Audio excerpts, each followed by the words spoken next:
No caso da minha família, ou você é até a geração dos meus pais, ou você era servidor público ou não era ninguém. Então tinha muito isso de ser empreendedor o que você vai fazer se você não deu pra nada. É um pouco melhor do que ser um limpador de caixa de gordura. Minha primeira formação profissional foi em física, licenciatura em física, que eu fiz 1 ano na UFRJ. Depois eu fiz 2,5 de engenharia e depois eu tranquei engenharia para fazer vestibular para direito. Então eu tinha uma carga de física e matemática muito grande. Eu tô te contando isso porque esse período em que eu fui professor de física em curso de pré-vestibular foi o único período da minha vida que eu tive carteira assinada. Então, cara, não é o número que vai chamar o cliente. É você. É como você o recebe. Desde a hora que a porta do clube abre, eu digo, meu amigo, e eu falo isso sério com cara de maluco, com o olho arregalado. Vamos dizer minha mãe com olhar de feiticeiro. Eu digo, o produto todo mundo tem. O serviço só você pode vir a ter. Só você.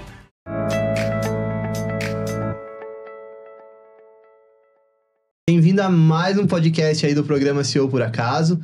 Volto a repetir, eu espero que você esteja curtindo muito essa interação, essas informações, essas histórias aí que nós temos trazido para motivar você, para que você de fato tenha alguns insights importantes para o seu empreendimento e o melhor de tudo, que você aprenda com quem às vezes já passou pela dificuldade que você está passando ou principalmente alguém que tem uma visão diferente que pode de fato gerar um insight, uma solução para o problema que você está tendo. Eu já começo dizendo que esse podcast também é patrocinado lá pela Grupo Soluções Contábeis. Então, lembrando, o link vai estar aqui na descrição também para vocês e o QR Code vai entrar na tela aí em alguns momentos para que vocês possam também apontar a câmera do celular. E lembrando, se você precisa de algum tipo de solução contábil ou precisa indicar para alguém, fala com a galera lá da Grupo. Além de embaixador, eu apoio e eu recomendo para vocês. Mas, sem demoras, vamos lá falar um pouquinho do nosso convidado de hoje. Olha só, ele é CEO da Aço Temperado, Cursos e Consultoria Limitada. Ele é instrutor de armamento e tiro credenciado pela Polícia Federal. Ele é advogado empresarial formado pela UFRJ. Ele é pós-graduado em Direito Privado pela UFF.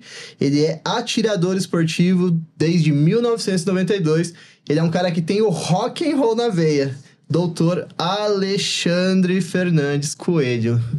Tudo bem, meu amigo? Fala, doutor, tudo bem? Tudo jóia, Cleiton. Prazer estar aqui com você, meu amigo. Pô, sensacional, cara. Fico muito feliz aí de você ter aceitado o convite e ter vindo lá do Rio de Janeiro para participar do Seu Por Acaso. Então, assim, de novo, muito obrigado, cara, pelo seu tempo que você dispõe.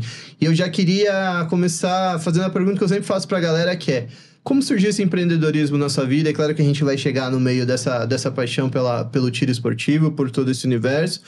Mas a sua família já tem um viés empreendedor? Você já é empreendedor desde quando? Quando que isso apareceu na sua vida, Lê?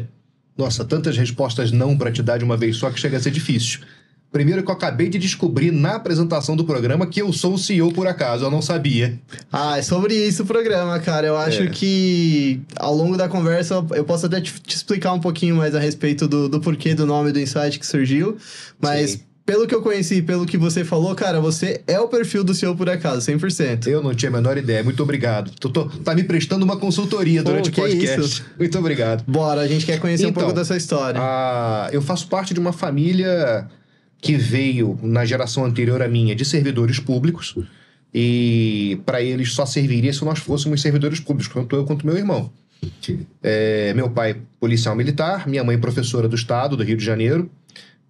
Meu irmão seguiu a carreira de professor, mas em universidades privadas. Eu me formei em Direito, depois fiz a pós-graduação em Direito Privado na UF e fui ser professor universitário na UF também, como professor convidado, professor palestrante, me perdoe, na parte de filosofia jurídica, hermenêutica e teoria da argumentação. Fiquei 9 anos na UF como professor. Na época eu ainda era advogado em tempo integral e tinha 18 horas aula por ano. Era um curso bem pequeno, dividido às sextas-feiras. Nunca tinha empreendido da maneira formal na minha vida.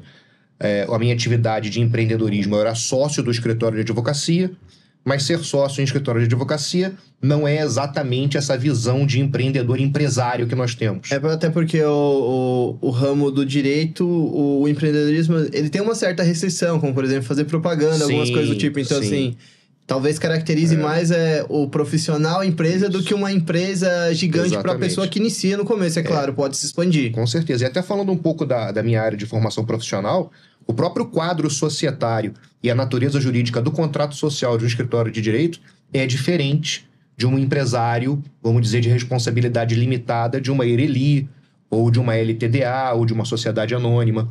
O direito é uma sociedade civil simples, né? Os escritórios se constituem sob uma forma, uma natureza jurídica diferente. Então não é exatamente um empreendedorismo como a gente conhece, de ir para a rua travar a batalha na trincheira com o nosso consumidor e contra o governo, né?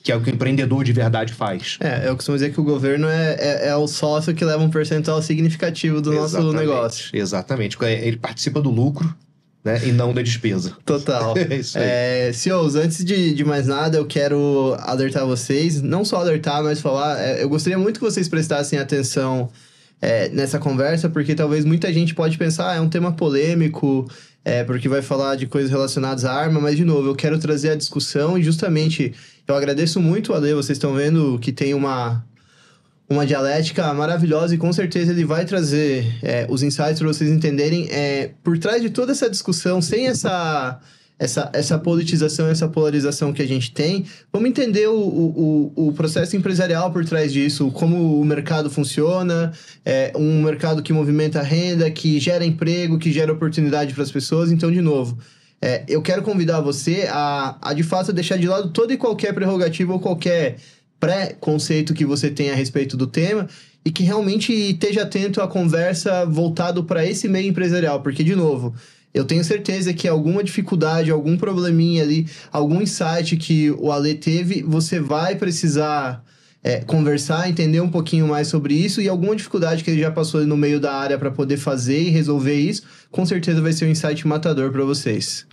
Dificuldade todo mundo tem nessa área, né? Uma das áreas mais difíceis do Brasil. Eu imagino, cara. Mas aí você, só voltando, você falou, e eu entendo porque eu venho de uma geração um pouquinho depois da sua, mas eu ainda pegava esse resquício que trabalhar por conta não era legal. As pessoas estudavam, elas se formavam para fazer um concurso público, um concurso para passar num banco. Exatamente. Alguma coisa, porque o ato de empreender não era tão bem visto. Não sei se não era tão bem visto, ou então você pode me dar esse insight também, ou porque antigamente as oportunidades eram diferentes de hoje, então o dinheiro tinha um outro valor, um outro peso, um trabalho formal dava conta de suprir algumas coisas. Como que você via isso naquela época, né? É um pouco de tudo isso, Cleiton.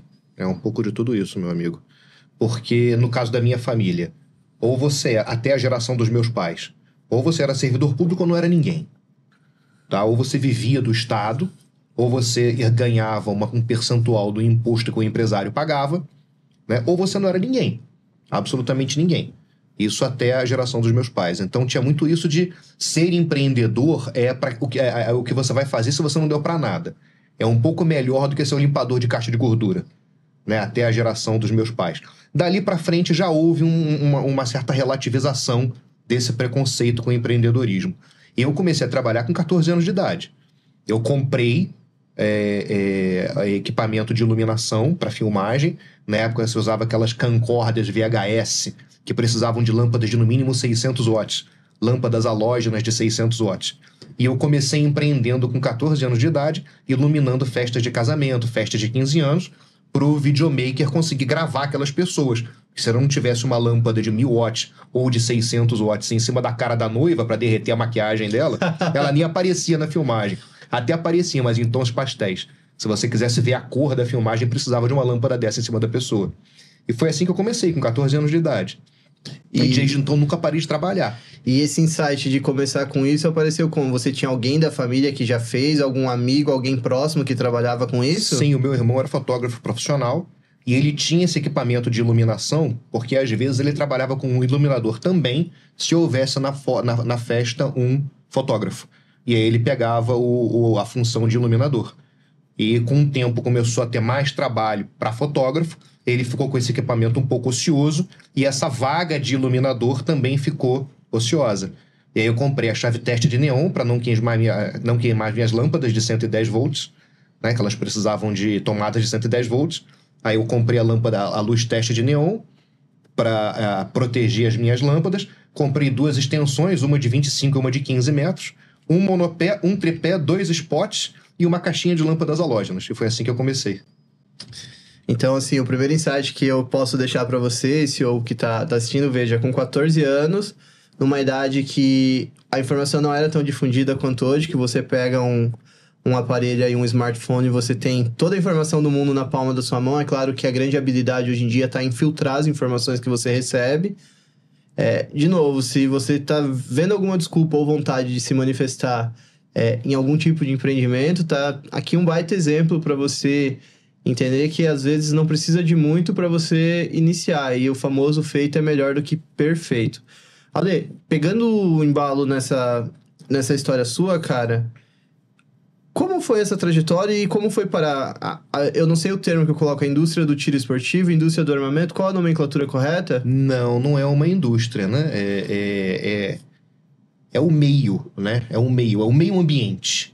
Tá. O tiro esportivo, ele é um meio ambiente esportivo, é um nicho, como qualquer outro nicho esportivo.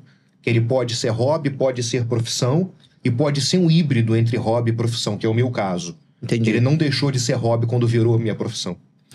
Então é um nicho de atuação, tanto profissional quanto de entretenimento. Perfeito. E quando que você tem ali, que a gente já falou no começo do programa, desde 92 você vem como atirador esportivo. Sim. Quando que você resolveu transformar a sua paixão no seu negócio, no seu empreendimento, e como foi isso, cara? Pô, Cleiton, a resposta é meio longa. Como é um podcast, eu posso me alongar? Por favor, A resposta é meio... a cena é toda sua, cara. É meio longa. Como é que acontece? Como eu te falei, desde os 14 anos eu tenho minha independência financeira. Não deixei de morar com a minha mãe. Meu pai faleceu quando eu tinha 1 ano e 8 meses de idade. Mas eu não deixei de morar com a minha mãe. Mas eu já tinha minha independência financeira desde os 14 anos de idade. E aos 19 anos de idade, eu já era professor de física. E minha primeira formação profissional não foi direito. Minha primeira formação profissional foi física, licenciatura em física, que eu fiz 1 ano na UFRJ. Depois eu fiz 2,5 de engenharia. E depois eu tranquei engenharia para fazer vestibular para direito. Então eu tinha uma carga de física e matemática muito grande. E eu tô te contando isso porque esse período em que eu fui professor de física em curso de pré-vestibular foi o único período da minha vida que eu tive carteira assinada. Foi um período de 1 ano e meio que eu tive carteira assinada. Depois que eu deixei de dar aula em cursinho preparatório, eu não tinha mais carteira assinada. Mas por que isso é importante e se relaciona com o tiro? É pela minha independência financeira. Na época, em 1989, foi quando eu comecei a trabalhar, com 14 anos. Em 1992, eu já tinha 16 anos e já tinha dinheiro meu guardado. E eu já era apaixonado desde criança pelo tiro esportivo. Quando você vê uma criança brincando com simulacro de arma de fogo, normalmente ela tá brincando ou de polícia e ladrão, ou de cowboy índio, ou essa criança tá brincando de alguma coisa relacionada à ação. Um filme de ação. Tinha muito essa cultura de ter... Eu mesmo tive muita arminha de brinquedo que a gente brincava justamente com isso. No tempo de escola saudável. A gente brincava com isso. Ou você é um soldado, ou você é um policial, ou você é um cowboy. Eu brincava disso também. Eu também brincava de soldado, de policial, de cowboy. Mas a minha brincadeira preferida com arma de fogo era tiro ao alvo. Eu já pegava... aquelas pistolas, quem tem a nossa idade, a minha idade, eu não sei, eu tenho 48 anos de idade. Eu tenho 33, cara. Então, eu sou um pouco, são 15 anos. Eu acho que você vai lembrar. Havia umas pistolas de plástico com uma mola dentro do cano que disparava uma ventosa. Lembro, pô. E elas tinham... Era legal demais. A armação delas imitava a armação da pistola alemã Luger, que era uma pistola da Primeira Guerra Mundial, fabricada pela DWM. Né, que a DWM fabricava as pistolas que nós conhecemos como Luger, mas na verdade elas são pistolas DWM modelo P08, que elas são do modelo 1908. E havia uma marca de brinquedo de terceira, de quarta, de quinta categoria no Brasil, que fazia umas imitações muito mal feitas dessas armas, normalmente em plástico injetado azul ou vermelho, e elas vinham com uma ventosa para você encaixar e disparar. E eu disparava essas ventosas nos azulejos da cozinha da minha casa, brincando de tiro ao alvo, já disparando com uma mão só e com outra mão dentro do bolso. Então a minha brincadeira vem mais pro tiro esportivo do que pros filmes de ação, desde que eu era criança. E eu tive essa oportunidade, aproveitei essa oportunidade, porque a sorte favorece quem tá preparado. Felizmente eu dei muita sorte, mas eu estava muito preparado para aproveitar essa sorte. Eu até estava dirigindo para cá hoje, vi um adesivo no caminhão. Nunca foi sorte. né? E eu discordei daquela pessoa sem conhecê-la. Deu vontade de parar no sinal, chamar ele para conversar, tomar um café e falar: irmão, sempre foi sorte. A diferença é que parece não ter sido sorte porque a sorte pegou pela frente uma pessoa preparada. E quando você está preparado, parece que você não teve sorte. Mas você teve. Você tem que ter sorte e tem que estar preparado para reconhecer a sua sorte e aproveitar aquela oportunidade. Né? E foi o que eu fiz quando eu comecei a trabalhar com 14 anos de idade. Eu dei a sorte de ter dentro da minha casa uma pessoa que pôde me ensinar a usar aquele equipamento, que pôde me ensinar a técnica de iluminação. Eu tive sorte de ter isso e eu estava preparado para usar aquele material. A mesma pessoa que me deu a sorte, né, de ter aquilo ali à disposição, ao meu alcance, me deu também o preparo e eu aproveitei a oportunidade. Ele abriu a porta e eu entrei. O mérito dele foi de abrir a porta, o meu foi de ter entrado por essa porta. Quando chegou aos meus 16 anos, eu já tinha essa relativa independência financeira. Né? Eu não pagava todas as minhas contas, mas eu já tinha alguma independência financeira. E o legal é porque o pessoal que vem da sua geração, que é a geração um pouquinho mais madura, vamos falar assim, existia esse costume de trabalhar desde cedo. Eu comecei de 11 para 12 anos, mas assim, a nossa geração já vem disso, principalmente no meu caso, que vem de cidade do interior, existe muito disso. A gente já queria trabalhar desde muito cedo. Não era nenhuma coisa tão implícita, uma cobrança da família, mas a gente via que todos os amigos se mobilizavam para fazer, então a gente ia nesse movimento. Era bonito falar que você trabalhava, chegar em casa sujo de graxa da oficina. Sim. E tem uma história correlata a isso, um paralelo, um parêntese em relação a isso. Eu estudava num colégio de classe AAA plus A. Nessa época, porque o meu irmão era professor nesse colégio. Professor de biologia. Era um colégio que a minha família jamais poderia pagar. Minha mãe, pensionista de policial militar. Professora do estado do Rio de Janeiro. Eu estava estudando num colégio que a mensalidade dele dava mais da metade da renda familiar da minha casa. Só que eu tinha bolsa integral nesse colégio, porque meu irmão dava aula lá. Que legal. E os meus colegas nessa época, já em 1989, tinham cartão de crédito adicional do pai. Né? A maior parte dos pais de família nessa época estava começando a ter cartão de crédito.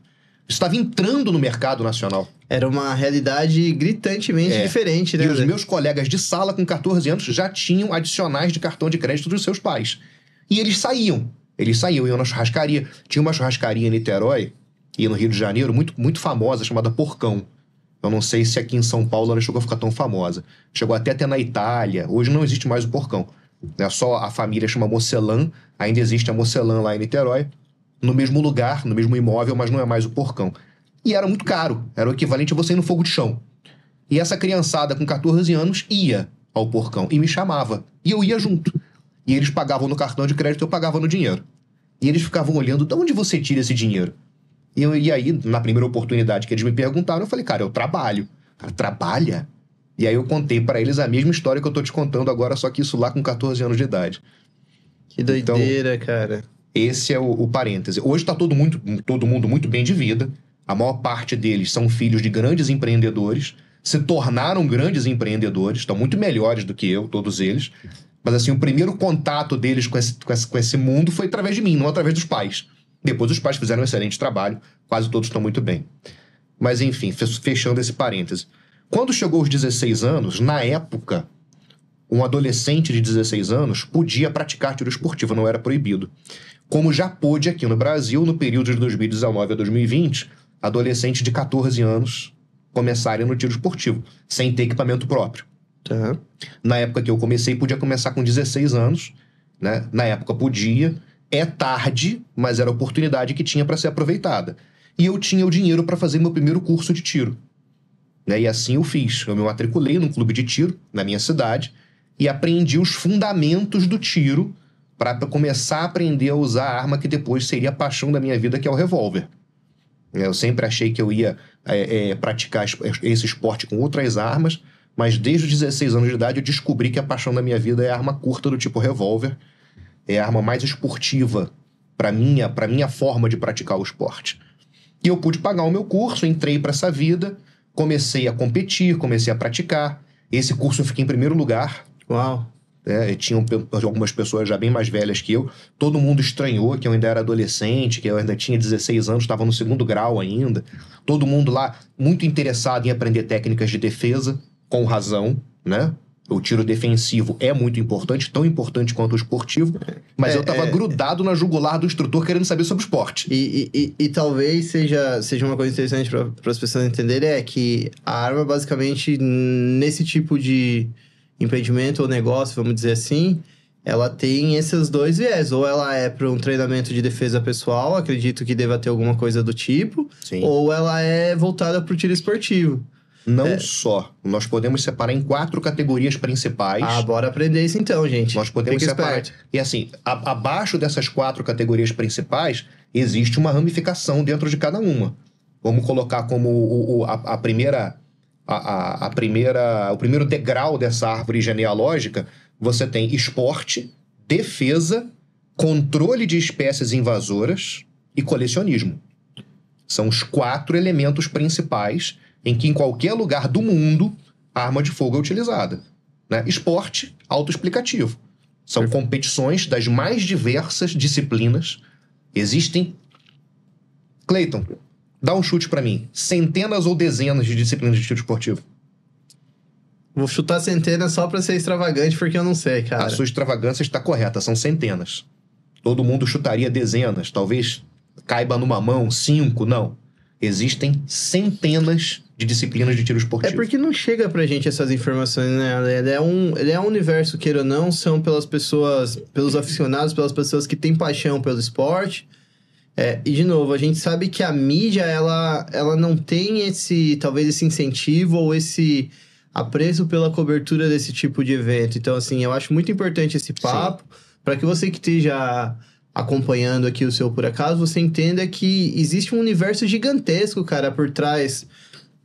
Essa pequena névoa ali desse preconceito, dessa discussão de armamento que a gente tem no país, ele é só a ponta do iceberg. O Ale tá mostrando pra gente que existe, assim, um universo gigante pra baixo disso que a gente não conhece, não é fomentada essa informação e não é difundida pras pessoas. Exatamente. Então, tudo começa no tiro esportivo. A ramificação das disciplinas são 2. O tiro prático, né, e o tiro esportivo, propriamente dito. O tiro esportivo, propriamente dito, são disciplinas que se originam no tiro olímpico. E aí você tem o tiro olímpico e o tiro esportivo que se ramificou a partir do tiro olímpico. E do outro lado, o tiro prático. Isso é a diferenciação entre esses 2 ramos e o que significa cada uma das... Se eu for tentar lembrar de cabeça, eu consigo de umas 15, 17 disciplinas. Isso cabe num outro podcast de 2, 3 horas. Vamos fazer uma versão 2 E ainda existe também o tiro ao voo, que é outra ramificação do tiro esportivo também ligado ao tiro olímpico. É o cara que atira com a espingarda, normalmente de cano duplo paralelo sobreposto, tá? Muita gente chama o cano, quando é um do lado do outro, o cara chama só de paralelo. E quando é um em cima do outro, o cara chama de sobreposto. Na verdade, os 2 são paralelos. Entendi. Só que um é paralelo justaposto, porque estão ao lado do outro. Tá horizontalmente, o outro verticalmente. Horizontal justaposto. Vertical sobreposto. Os 2 são canos paralelos. Também é outra ramificação enorme do tiro esportivo. Então, quer dizer, desses 4 principais, né? As armas ligadas ao esporte. Devo dizer, mais uma vez, esporte de natureza olímpica, que trouxe para o Brasil, em 1922, na Antuérpia, a primeira medalha olímpica dos Jogos Olímpicos Modernos. Tá? Com o nosso atleta Guilherme Paraense, no individual, e o 2º lugar em equipe.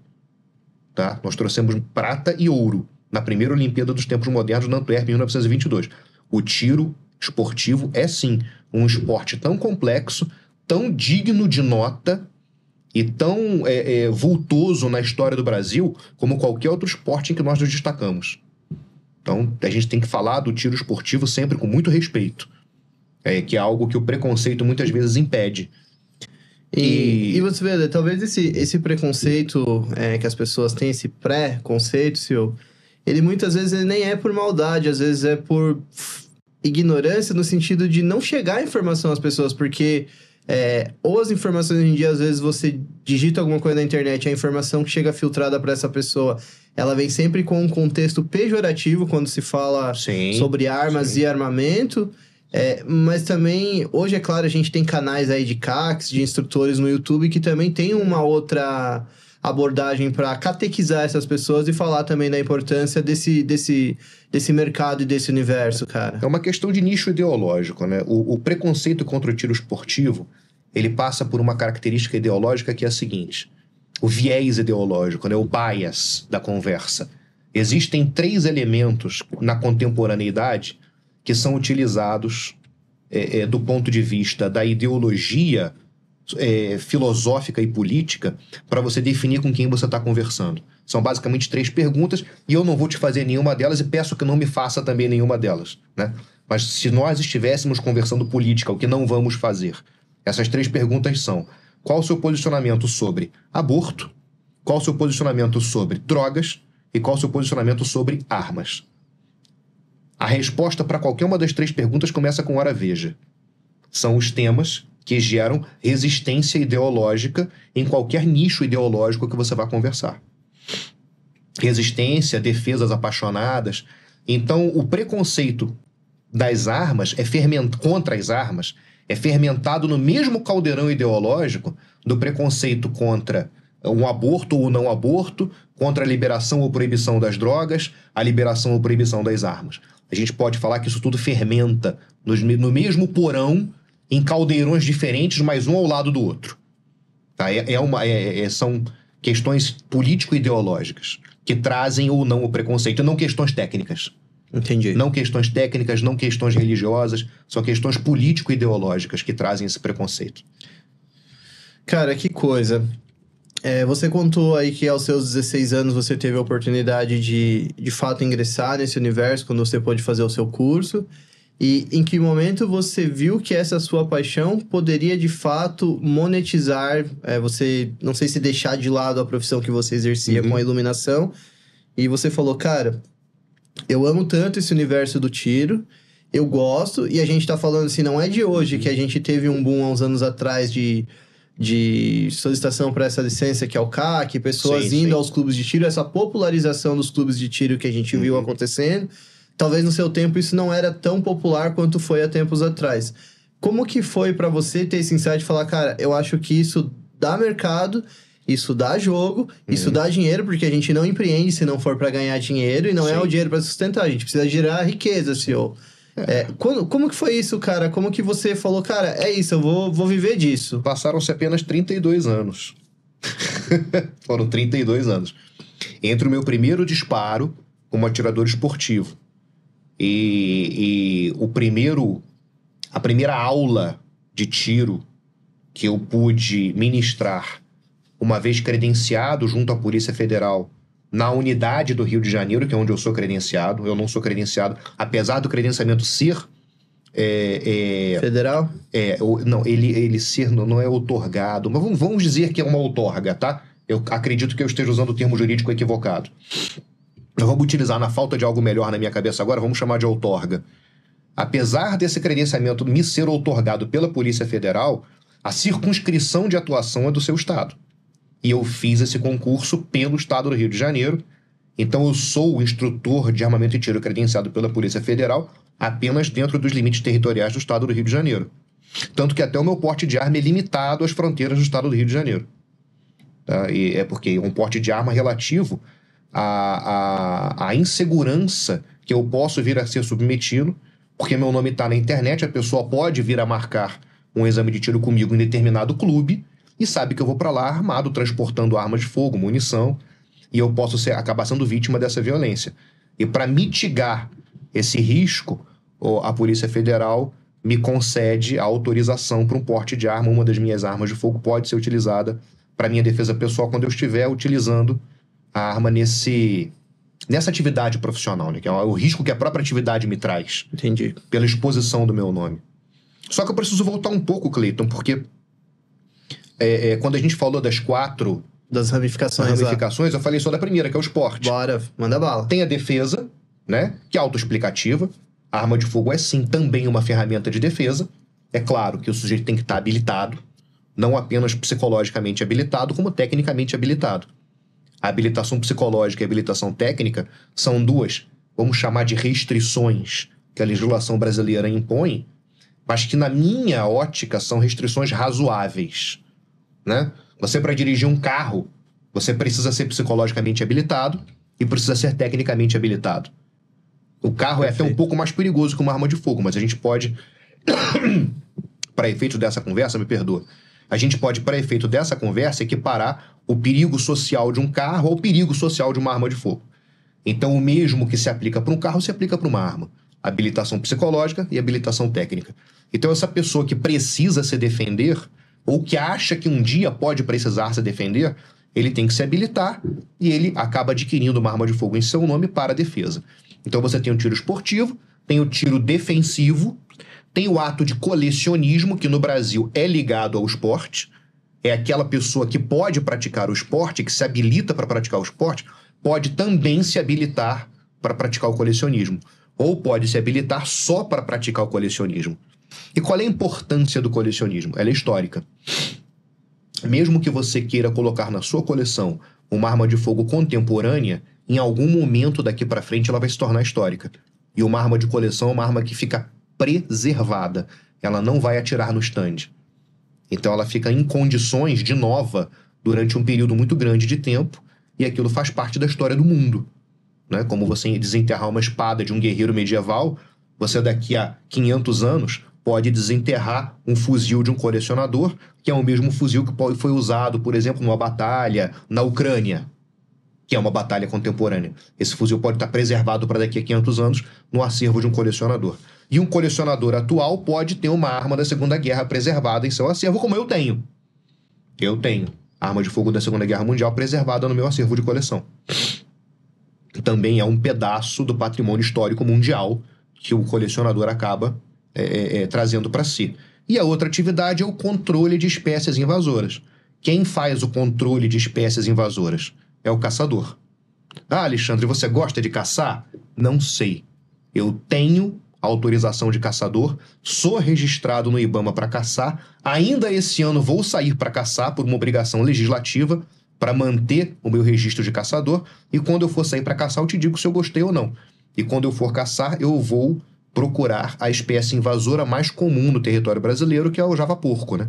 A mistura, o híbrido do javali com o porco selvagem, que destrói plantações, ataca animais e tanto dá prejuízo ao agronegócio.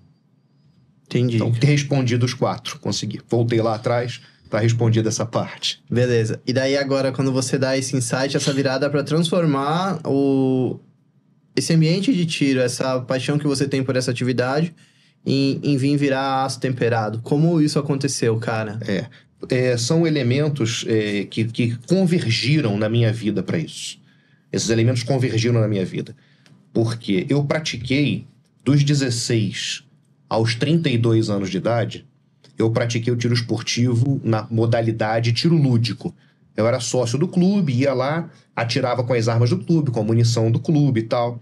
Quando chegou meus 32 anos de idade, foi 32 mesmo, Cleiton? Peraí, deixa eu ver.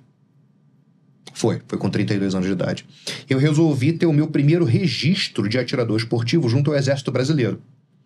E aí eu comecei a utilizar aquele conhecimento teórico que eu tinha, aquela carga de leitura que eu tinha, relativo ao tiro esportivo, a história das armas, as técnicas teóricas das armas. Toda aquela carga teórica foi se espelhar numa vida prática de atirador esportivo. No início eu fazia apenas o tiro recreativo, com o tempo eu comecei a atirar em papel, que era o meu sonho de infância, né? Melhorar meu grupamento, melhorar a qualidade do meu armamento, a qualidade das minhas técnicas como atirador esportivo. E na época, lá quando eu tinha 32 anos de idade, nós tínhamos direito a levar alguns amigos como convidados ao clube. E a responsabilidade pelo convidado era do atirador esportivo. Esse convidado, ele podia atirar também com você? Podia. Lá, tô falando de 2012, 2013. Eu comecei em 2008, até um pouco antes disso, 2009, 2010, isso já acontecia. E os meus amigos pediam: cara, dá aula, seja instrutor, dê uma aula, você é um excelente professor, já é professor universitário, você ensina bem, a gente chega aqui sem saber nada, sai acertando um papel. Muitos deles saíram de lá direto para se registrar junto ao Exército Brasileiro, para serem atiradores esportivos também. E as pessoas começaram a me incentivar e falar: dá aula. Eu falo: não, cara, primeiro que é meu hobby. Eu não quero transformar meu hobby em trabalho. Meu hobby vai deixar de ser trabalho. Eu já fiz isso uma vez, quando eu montava os meus computadores para jogar Doom, Quake, aqueles primeiros FPS, né? Eu montava os meus computadores para mim, era meu hobby montar meu computador. Estudava barramento PCI, etc e tal. E um dia eu resolvi montar meu computador para vender. Né? Eu falava, você compra as suas peças e traz para mim que eu monto. E eu cobrava pela montagem. Parei de jogar. Perdi completamente o tesão em me divertir com o computador. E eu não queria que isso acontecesse com um tiro esportivo. Por isso eu rejeitava um pouco essa ideia. E outro elemento é o seguinte, a única forma que existe no Brasil de você se transformar num profissional do tiro, tanto defensivo quanto esportivo, é através do credenciamento junto à Polícia Federal. Você precisa fazer um curso de instrutor, né, numa escola que te habilite a você falar, sou instrutor diplomado, e aí você vai usar esse diploma para se inscrever na prova de credenciamento. Vamos traçar o paralelo com o que existe hoje? Faculdade de Direito, prova da OAB. Você precisa ter o diploma de bacharel em Direito para se inscrever na prova da OAB e se transformar em advogado. Né? No instrutor credenciado pela Polícia Federal, você precisa ter o certificado de formação de instrutor por uma escola habilitada a te certificar, e aí você usa esse certificado para se inscrever na prova e pedir o seu credenciamento. E eu não queria fazer esse curso. E eu falei, cara, esse curso vai até me trazer alguns vícios, porque o que cai nessa prova, muitas vezes, não é o que condiz com as melhores técnicas que estão nos livros. E eu vou ter que viciar o meu conhecimento para poder passar numa prova, transformar meu hobby em profissão. Eu não sei qual é a lisura dessa prova. Eu vejo muitos policiais aposentados ou até da ativa atuando nesse ramo e me parece uma coisa meio para acertar a vida dos amigos. Não quero fazer essa prova. E durante os anos as pessoas foram falando, faça. Até que o Arthur Barroso, que é o meu sócio no Aço Temperado, me ligou um dia, na época eu era amigo dele, já atirava junto com ele, nós já éramos atiradores esportivos e amigos. Ele já tinha feito o curso de armeiro, ele também é armeiro, apesar de não exercer a profissão de armeiro. E ele falou, vamos fazer a prova. Só pra galera saber, armeiro é o profissional que presta manutenção pras armas, é isso? Isso, exato. Manutenção e customização. Também Perfeito. pode customizar arma de fogo. A parte que ele aprendeu foi de manutenção, não foi de customização. Mas ele não atua nesse ramo profissional, apesar de ser armeiro credenciado também, ele também fez a prova. E aí, vamos fazer. Eu falei, não vou fazer. Aí ele me perguntou por quê, eu falei, cara, isso é pra acertar a vida de amigo. Eu duvido da lisura desse certame. Não tenho esse certame como algo que seja sério na minha cabeça. E eu não quero transformar meu hobby em profissão. Aí ele falou, peraí. Eu tenho um amigo que é contador de um delegado de Polícia Federal que participa da realização desses certames. Eu vou pedir para conversar com esse cara. E aí ele é tão cara de pau, que ele sentou de frente pro delegado e falou, meu irmão, esse concurso é sério? Na cara do sujeito. E o cara mostrou para ele, provou para ele por A mais B que o concurso é sério. Mostrou como é o edital, né? Conversou, levou para conhecer os fiscais de prova, apresentou os fiscais de prova. É exatamente como qualquer prova de concurso, né? Se tem alguma sacanagem exatamente como qualquer prova de concurso. Eu não vi acontecendo e não sei de ter acontecido. Pode ter sacanagem em prova de concurso público? Pode. Em todo lugar pode ter. Em todo lugar pode ter sacanagem. Mas do mesmo jeito que eu não vi sacanagem em prova para juiz, não vi sacanagem em prova para promotor, não vi sacanagem em prova para delegado, também não vi sacanagem na prova que eu fiz. Eu já fiz 2 vezes. Eu falei, bom, beleza. Então não é para acertar a vida de amigo aposentado. Não tem sacanagem? Eu vou fazer. Depois eu vejo o que eu faço com isso. Porque eu não quero que meu hobby vire minha profissão. Eu não quero perder o meu hobby. E nessa toada, eu e Arthur nos inscrevemos nessa prova de... Primeiro nos inscrevemos no curso de formação de instrutores, né? Fizemos o curso de formação de instrutores. Aprendi muito mais do que eu achei que aprenderia, né? Porque eu esvaziei minha mente para ser aluno. Aprendi muito mais do que eu achei que aprenderia. Fiz grandes amigos, 2 grandes mestres e pelo menos 4 grandes amigos. Aliás, um abraço para o Marcelo Pinto, meu grande irmão, colega nesse curso. Um abraço para o Silvio Miranda, né, o professor número 01 desse curso. Para o Carlos Manuel, professor número 02 nesse curso. Pessoas que abriram muito as nossas mentes de atiradores já antigos, né, e que precisavam ter essa interlocução, essa troca com atiradores mais velhos e que atuam em outras áreas. Bom, nos formamos, nos inscrevemos na prova de credenciamento do ano de 2018, fizemos um ritmo de estudo depois de formados, fizemos um ritmo de estudo de mais ou menos 120 dias, 3 horas por dia de estudo depois do trabalho no escritório. Eu ainda de terno, trabalhava de terno todo dia, pesava 120 quilos, né? Bem gordo, bem maltratado pela profissão da advocacia, que ela te maltrata. Ser advogado é algo que te maltrata muito.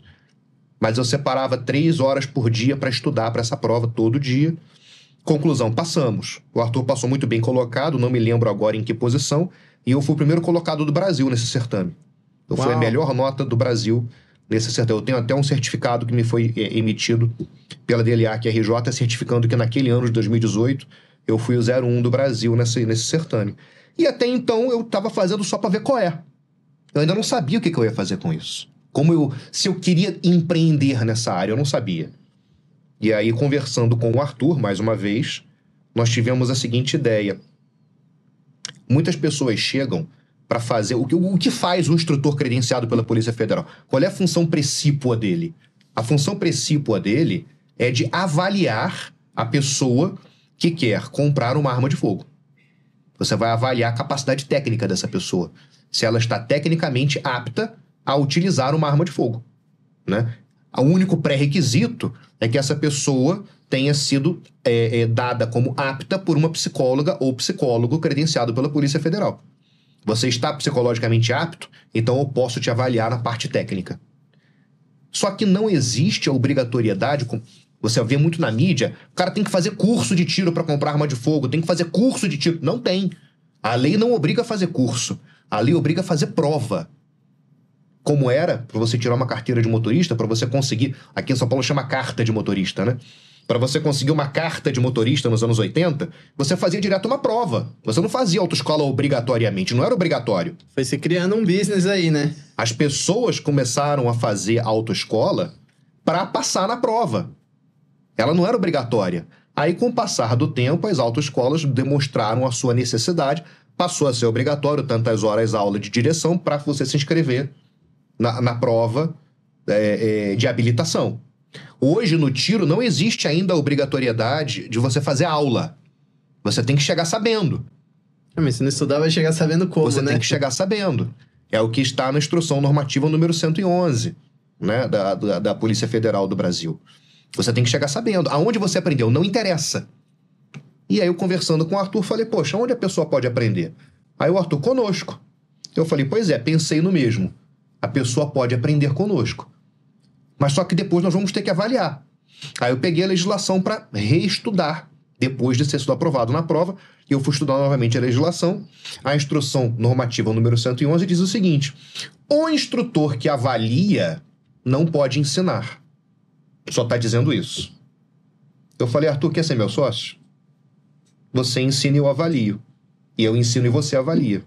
A pessoa que nos procurar sem saber atirar, sem saber manusear, sem saber o básico, que é conduta em stand, segurança e manuseio, e os fundamentos do tiro, aprende comigo e você aplica a prova. Ou aprende com você e eu aplico a prova.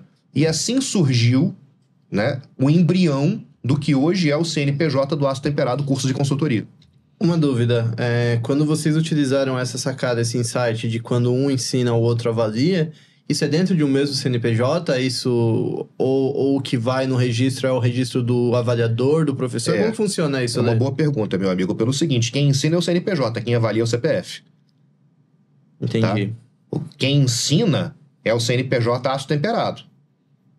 O Aço Temperado é um instrutor do Aço Temperado, professor do Aço Temperado, por exemplo, Arthur Barroso, está ensinando. E o instrutor de armamento e tiro credenciado pela Polícia Federal, Alexandre Fernandes Coelho, vai avaliar essa pessoa. E como é que a gente faz para manter a lisura? Inclusive, já fizemos isso diante dos fiscalizadores, né, dos responsáveis pela fiscalização da nossa atividade profissional. Ele está dando aula, eu não tenho contato com o que está acontecendo. Eu fico completamente isolado da aula que ele está dando.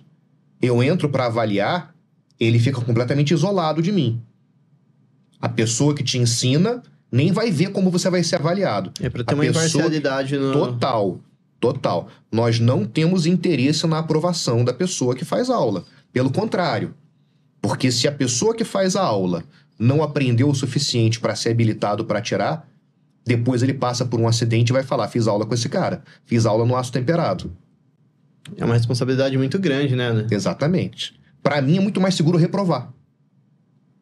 Ó, reprovei. Ele vai pagar do mesmo jeito, tá reprovado, e eu não vou assumir a responsabilidade de ter dado como apto uma pessoa que é inapta. Então, assim, o meu interesse em que ele faça aula é para que ele realmente seja apto. E se ele não for apto, eu vou reprovar. É assim que funciona. E aí, quando você juntou com o seu sócio, como que foi isso? Estrutura para pensar? Vocês tinham um local? Vocês tiveram que comprar, alugar? Vocês fizeram um plano de negócio? Vocês tiveram consultores? Como que isso aconteceu? Porque, veja, eu entendo que você vem do meio acadêmico, mas não necessariamente com ênfase em matérias de empreendedorismo ou ligadas a isso. Como que foi tudo isso? Ou juntou o background do seu sócio, ele tinha mais esse viés do lado empreendedor? Como que foi para acontecer esse empreendimento? Ele tem uma veia de empreendedor dele, mas é muito mais empírica. A veia de empreendedor dele, ele é o cara que mete a cara. Entendi. Né? Mesmo que não saiba exatamente como, ele vai desbravando aquele ambiente, vai vendo como é na prática. E eu sou o cara mais planejador. Eu planejo mais. Eu falo, não, peraí, segura a onda, vamos fazer um plano de negócio. Que plano de negócio? A gente investe tanto, lucra tanto, tá resolvido. Eu digo, não, peraí, não tá resolvido não. Ah, mas fulano é mó idiota e conseguiu. Sim, fulano é mó idiota e conseguiu, mas nós não somos idiota. A gente vai conseguir sem ser idiota. Então vamos fazer um plano de negócio e tal. Vamos aproveitar um pouco da sua ousadia e um pouco da minha cautela. Vamos juntar isso no caldeirão e fazer o aço temperado. Fazer o aço temperado, ter temperança. Ter temperança, exatamente. Então teve plano de negócio. No nosso plano de negócio houve o negócio que eu fechei com o meu outro sócio, que é o meu sócio advogado.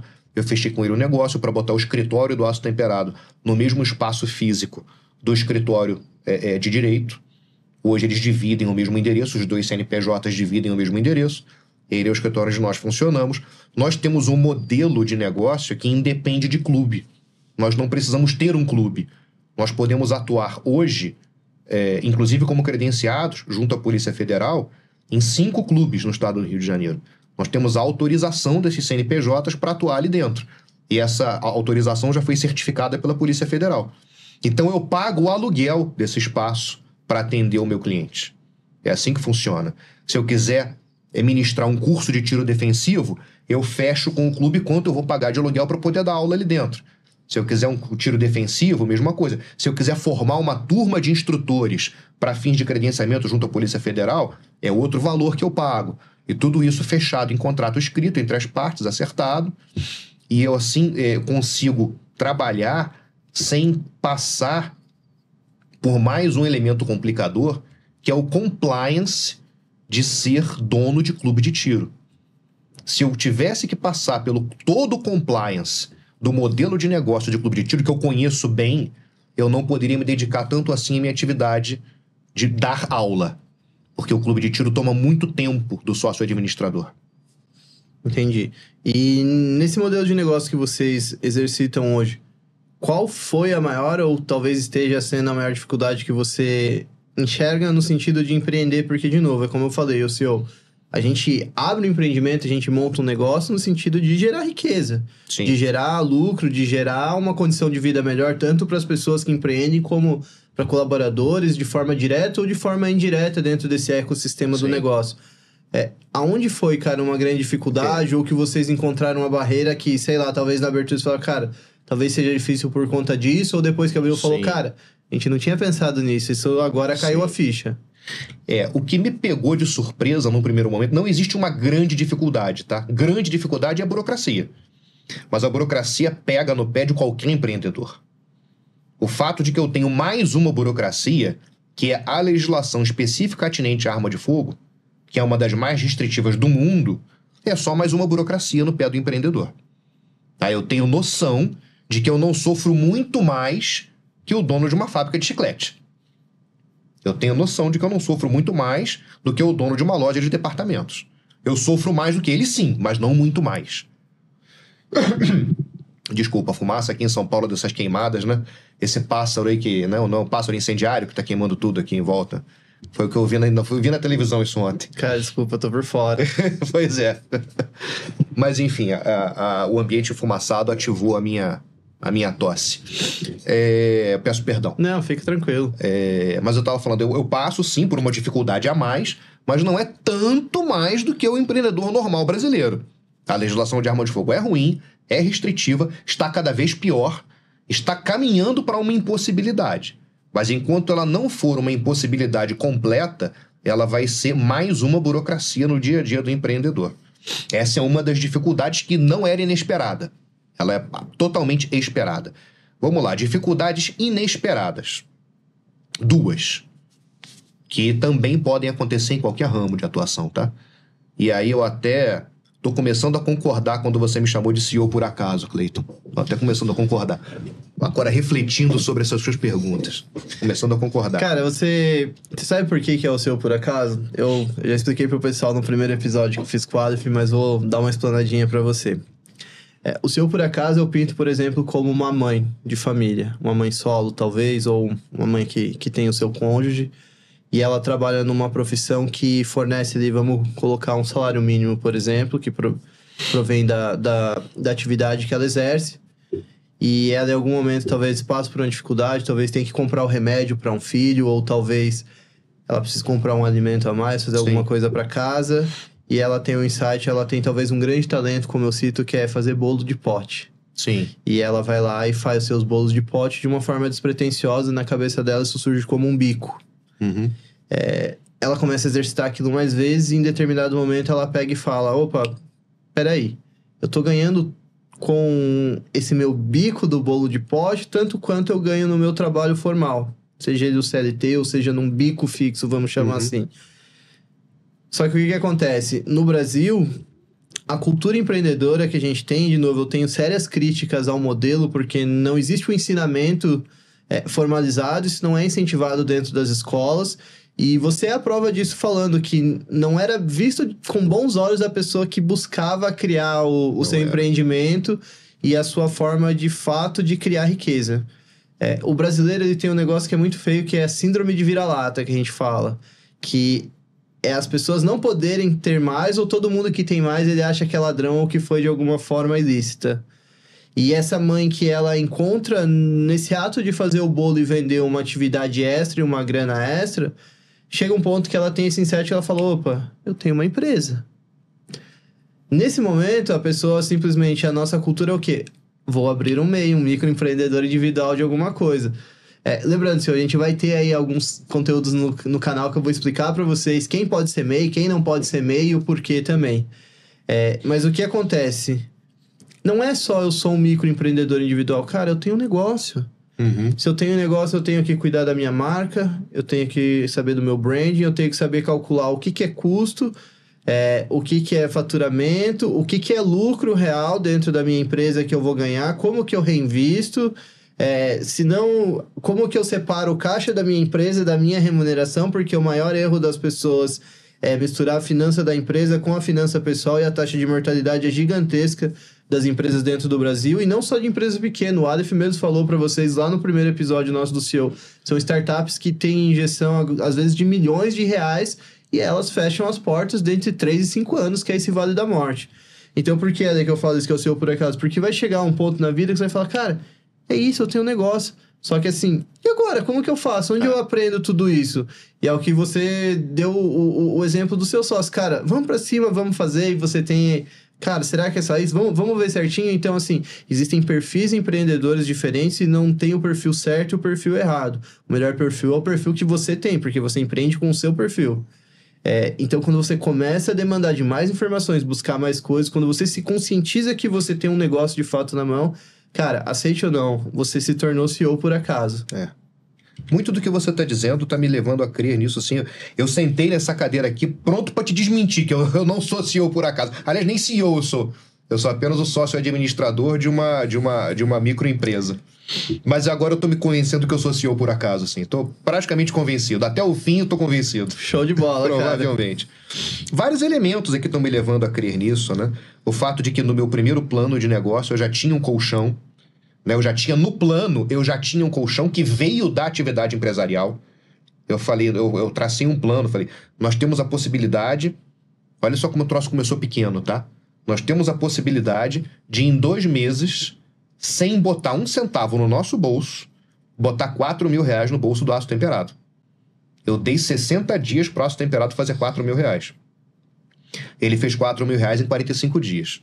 Aí você pode falar palavrão? Por favor, fica à vontade. Que negócio de merda, hein? R$4.000 pra 2 pessoas em 45 dias. Que negócio de merda que você foi arrumar. Ah, cara, e não é pelo seguinte, porque, de novo, às vezes é um modelo de você começar a pilotar o negócio, e, de novo, é que, na verdade, você não falou se o Aço Temperado, quando vocês, de fato...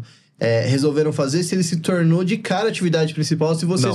Então, aí perceba que também não é tanta burrice. Se você fala, pô, cara burro, não. Ele tinha uma atividade principal e esse hobby profissionalizado se tornou uma atividade secundária. Então, de novo, o Ale tinha a oportunidade de testar tudo isso e validar tudo isso, de fato, no mercado, para daí, de fato, entrar full time nisso. Pois é. E aí eu falei, esses R$4.000 são colchão. Você é mais CEO do que você pensa, hein, cara? Esses R$4.000 são colchão. E como é que eu cheguei nesses R$4.000? Eu vi quanto a empresa custa. Né? O aço, a empresa, agora um tecnicismo enjoado de quem é advogado empresarial, que é o meu caso. Eu tenho formação de advogado empresarial. Empresa é a atividade profissional que você exerce. Perfeito. Empresa é um empreendimento. Empreendimento. Né? O Aço Temperado não é uma empresa, é uma sociedade. É uma sociedade... sociedade empresarial. A empresa é a atividade que nós exercemos. Sim. Nós exercemos a atividade de instrução de armamento de tiro e consultoria empresarial. Nós fazemos consultoria empresarial também para clube de tiro. E formação de... basicamente a educação. Perfeito. Nós trabalhamos com educação. É um mercado educacional, voltado para a área de tiro. É ensino. O que a gente faz? A gente ensina, a gente aplica a prova, forma instrutor e empreende no sentido de dar consultoria. Então, a gente trabalha com educação. A Aço Temperado é uma empresa de educação. Nós somos 2 educadores. Perfeito. Tá? Então, essa é a atividade, essa é a empresa. A empresa do Aço Temperado é o quê? Educação. Perfeito. Essa é a empresa. E é um dos nichos que mais crescem no Brasil, cara. No mundo, quiçá. Exatamente. E o Aço Temperado não é a empresa. O Aço Temperado é a sociedade empresarial. Perfeito. Tecnicismo à parte, me perdoa, quando eu era adolescente, meu apelido era Barça. Acho que agora você tá... Barça. Quem tem menos de 25 anos não vai saber o que é a Barça. A enciclopédia. Eles passavam vendendo na escola, passavam um vendedor de fora com os carros vendendo. Mas aí, pesquisa aí então, pessoal. Não vou explicar, não. Pesquisa o que é uma enciclopédia. Vocês vão se surpreender. Dá uma pausa aqui no vídeo e vai lá no Google e digita agora pra você saber. Fica aí, enciclopédia. Tem 2 no Brasil principais, a Conhecer e a Barça. A Barça era a tradução pro português brasileiro da britânica. Da enciclopédia britânica. Show. Seguimos. Seguindo, que eu tô falando de atividade empresarial. Então, eu calculei esse colchão de R$4.000, que eu falei o aço temperado, ou como as pessoas gostam de chamar, eu chamo de o aço temperado, mas tem que chamar de a aço temperado. Eu acho feio. Mas tá falando da sociedade. Da sociedade. A aço temperado custava R$1.000 por mês pra mim. Era o custo que ela me dava.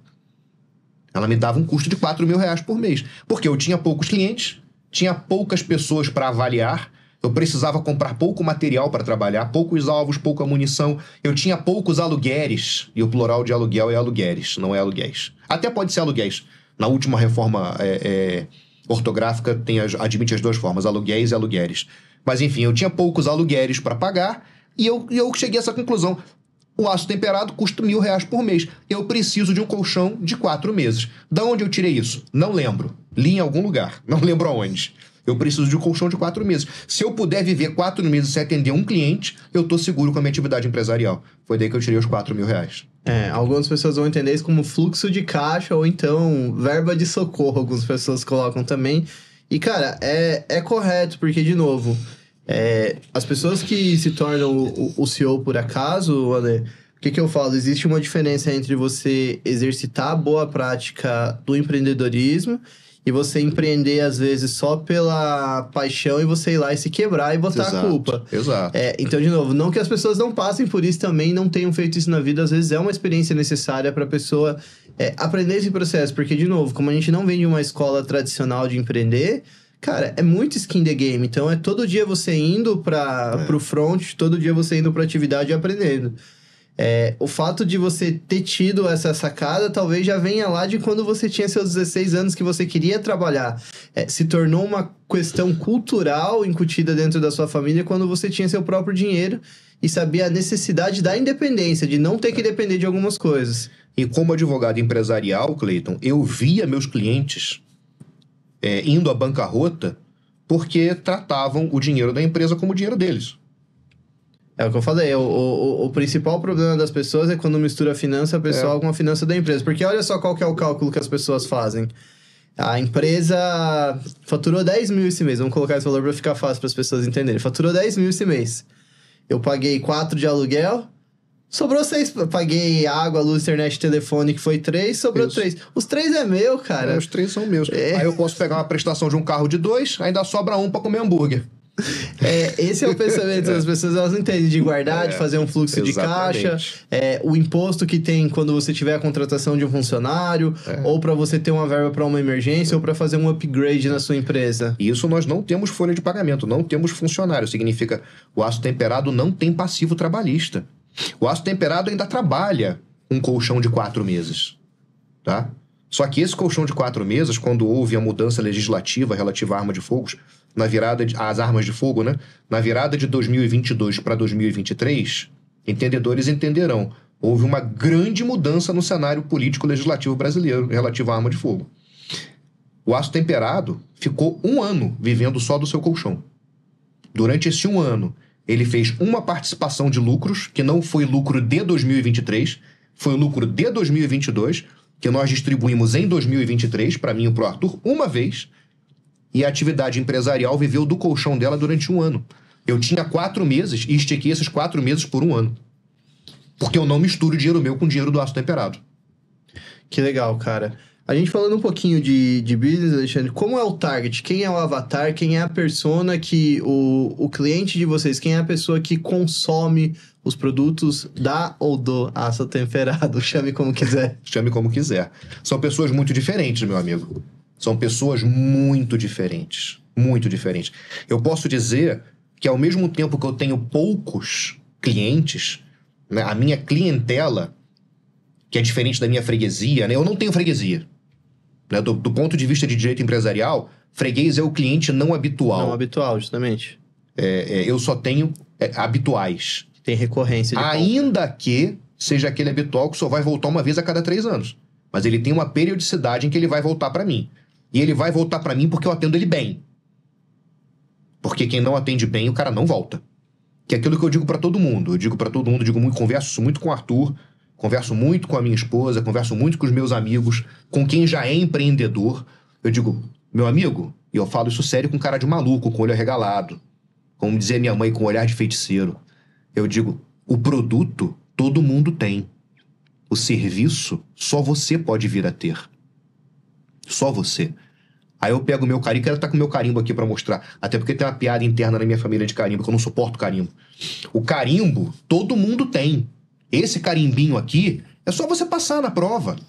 A Polícia Federal vai te dar um número pra você mandar fazer um carimbo pra você. É só você passar na prova. O que vai te diferenciar? É você.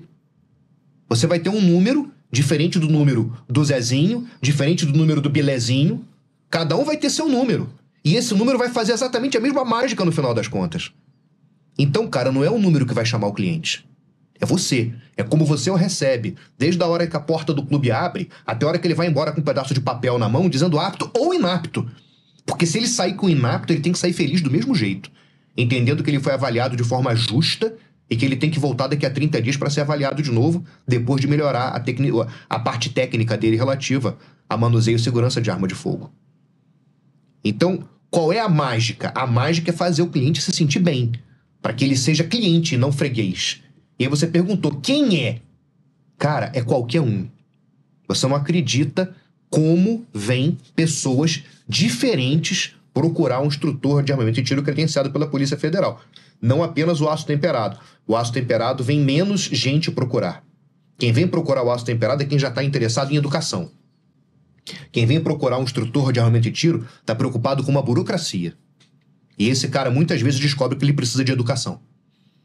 E é aí que o aço temperado deixou a porta aberta para tentar educar o cara que acha que é só uma burocracia. tá?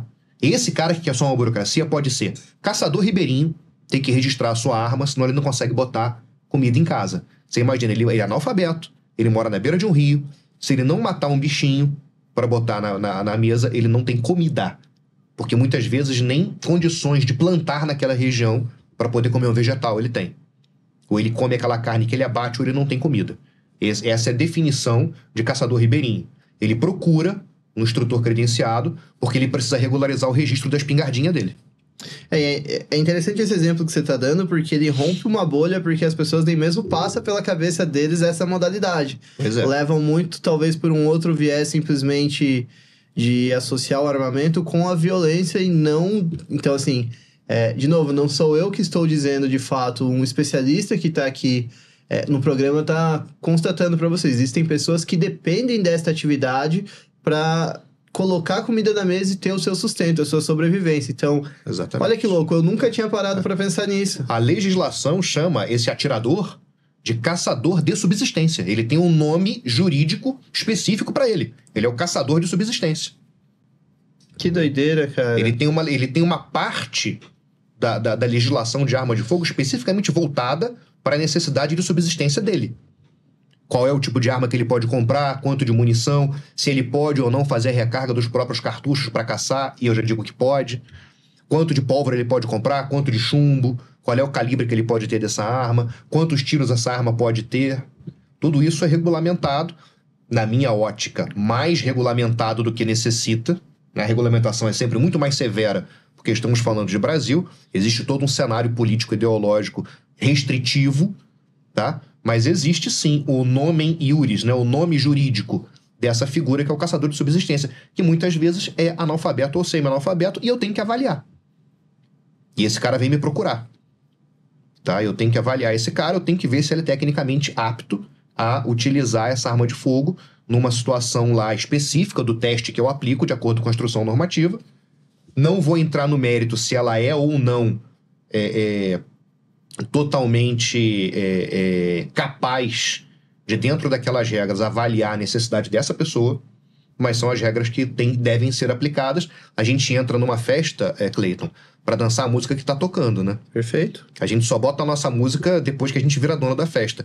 E eu acredito que nessa festa, dono eu nunca vou ser. Né? Para eu ser dono dessa festa, eu tenho que ser político do executivo de alto escalão. E provavelmente eu não vou chegar nesse ponto. Então eu tenho que dançar a música que tá tocando. Então esse é uma das pessoas. Tem o pai de família preocupado com a defesa do lar. Tem o atirador esportivo, desde o atirador esportivo de entrada, que está começando a aprender a atirar, que nem sabe ainda qual arma vai comprar para praticar, qual modalidade, mas ele é encantado com o esporte. Tem o campeão olímpico, tem o campeão de tiro ao voo. Eu formei instrutor de armamento e tiro.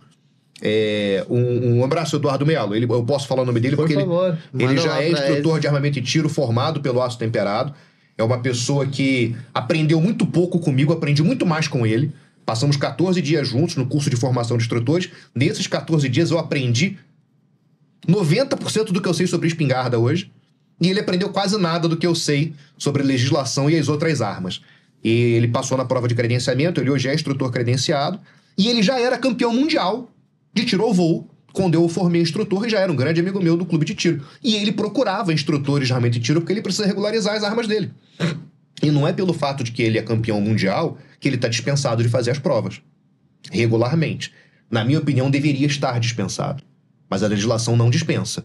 Então essa pessoa também procura um instrutor de armamento de tiro credenciado pela Polícia Federal. Então você tem o atirador de entrada, o atirador intermediário, o atirador de ponta, o pai de família, que quer defender a própria família, a mãe de família, que não quer deixar esse pai de família defendendo a família sozinho, né? Inclusive, eu posso falar o nome de um podcast aqui? Por favor, fica à vontade. Tem um podcast que eu gosto muito do Núcleo Dharma, do Marco Gimenez.